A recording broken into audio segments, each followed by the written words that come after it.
Bank Indonesia bersama pemerintah dan DPR akan terus melakukan pembahasan mengenai proses redenominasi. Implementasi redenominasi tetap mempertimbangkan waktu yang tepat dengan memperhatikan stabilitas politik, stabilitas ekonomi, sosial, serta kesiapan teknis termasuk hukum, logistik, dan teknologi informasi.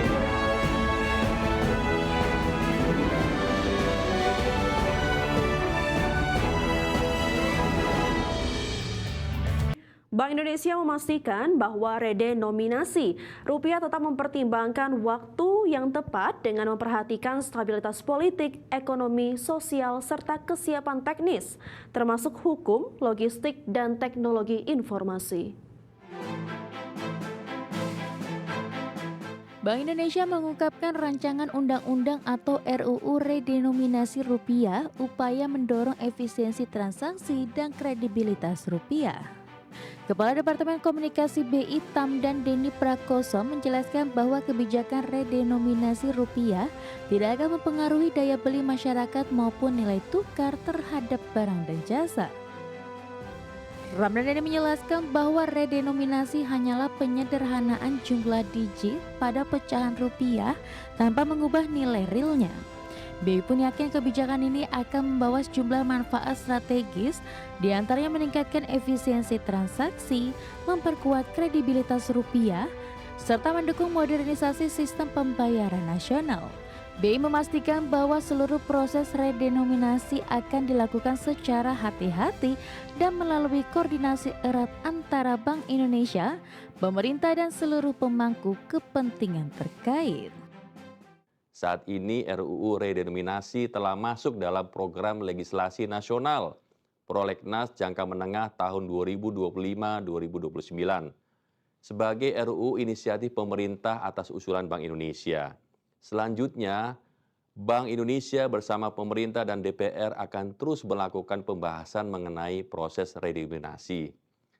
Implementasi redenominasi tetap mempertimbangkan waktu yang tepat dengan memperhatikan stabilitas politik, stabilitas ekonomi, sosial, serta kesiapan teknis termasuk hukum, logistik, dan teknologi informasi.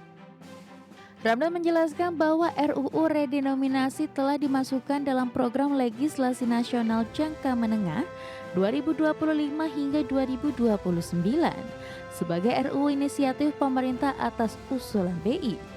Waktu implementasi redenominasi pun akan mempertimbangkan waktu yang tepat seperti memperhatikan stabilitas ekonomi, sosial, dan politik nasional. Dari Jakarta, Raharjo Patmo, IDX Channel. Ke informasi berikutnya pemirsa, Otoritas Jasa Keuangan mencatat total aset industri asuransi hingga September 2025 mencapai 1.181,21 triliun rupiah. Catatan ini tumbuh 3,39% secara tahunan. Otoritas Jasa Keuangan mencatat hingga September 2025 total aset industri asuransi mencapai 1.181,21 triliun rupiah. Capaian ini tumbuh 3,39% secara tahunan. Kepala Eksekutif Pengawas Perasuransian, Penjaminan dan Dana Pensiun OJK, Ogi Prastomiono menjelaskan dari sisi asuransi komersial, total aset tercatat sebesar 958,54 triliun rupiah atau meningkat 3,91% secara tahunan. Di mana kinerja asuransi komersial tercermin dari pendapatan premi yang mencapai 246,34 triliun sepanjang Januari hingga September 2025. Naik 0,38% dibandingkan periode yang sama tahun 2024. Sementara itu, secara umum, permodalan industri asuransi komersial masih berada dalam kondisi solid. Tercatat risk-based capital atau RBC, industri asuransi jiwa tercatat sebesar 481,94%, sedangkan RBC asuransi umum dan reasuransi mencapai 326,38%. Di sisi lain, OJK juga mencatat total aset asuransi non-komersial yang mencakup BPJS Kesehatan, BPJS Ketenagakerjaan, serta program jaminan bagi ASN, TNI, dan Polri mencapai 222,67 triliun rupiah atau tumbuh 1,21% secara tahunan. Capaian total aset industri asuransi nasional hingga September 2025 ini tercatat jauh di atas ambang batas ketentuan minimum sebesar 120%. Dari Jakarta, tim liputan, IDX Channel. Menteri Keuangan Purubaya Yudi Sadewa berencana melakukan redenominasi atau penyederhanaan mata uang rupiah, sebuah langkah besar yang bertujuan memperkuat persepsi nilai mata uang nasional. Rencana ini tercantum dalam rencana strategis Kementerian Keuangan sebagaimana diatur dalam PMK nomor 70 tahun 2025. Pemerintah mematangkan rencana besar di sektor moneter dengan menyiapkan langkah redenominasi rupiah atau penyederhanaan nilai mata uang nasional. Melalui Kementerian Keuangan, pemerintah menargetkan rancangan undang-undang tentang perubahan harga rupiah atau redenominasi selesai pada 2027.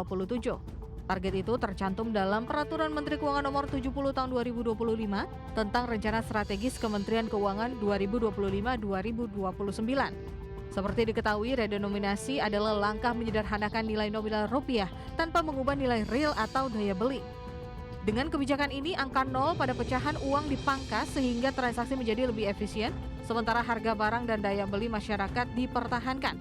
Misalnya, nilai Rp1.000 setelah redenominasi bisa menjadi Rp1, tetapi nilai real barang tetap sama. PMK 70 2025 menyebut beberapa alasan strategis di balik rencana ini. Redenominasi diharapkan meningkatkan efisiensi ekonomi dan daya saing nasional, menjaga kesinambungan pertumbuhan, serta memperkuat stabilitas nilai rupiah sehingga daya beli masyarakat tetap terlindungi. Langkah ini juga dimaksudkan meningkatkan kredibilitas rupiah di kancah internasional seiring penguatan ekonomi Indonesia dalam dekade terakhir. Jika terlaksana sesuai rencana, redenominasi akan menjadi salah satu reformasi moneter terbesar dalam 2 dekade terakhir dan turut memperkuat posisi Indonesia dalam perjalanan menuju negara berpendapatan menengah ke atas. Berbagai sumber IDX Channel. Kita ke informasi pertama pemirsa, Presiden Prabowo Subianto menganugerahkan gelar pahlawan nasional kepada 10 tokoh di Istana Negara.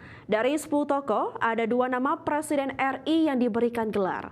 Mereka adalah Presiden keempat Abdurrahman Wahid atau Gus Dur dan Presiden kedua RI Soeharto.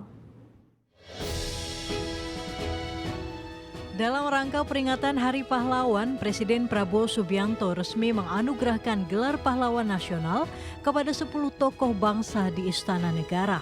Penganugerahan ini menjadi bentuk penghormatan negara atas jasa-jasa besar para tokoh yang dinilai berjasa luar biasa bagi perjuangan, kemerdekaan dan pembangunan Republik Indonesia.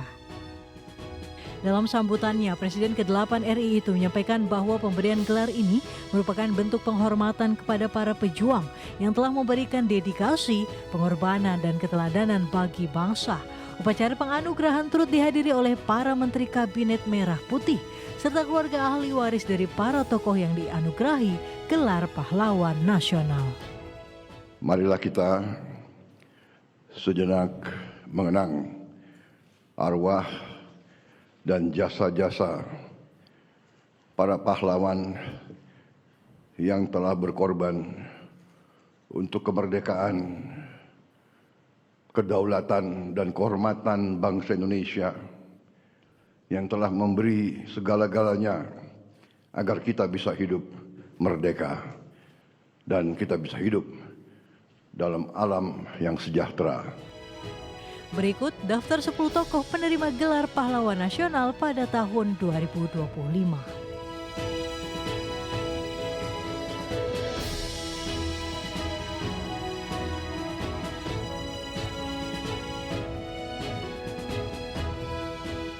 Tim Liputan IDX Channel.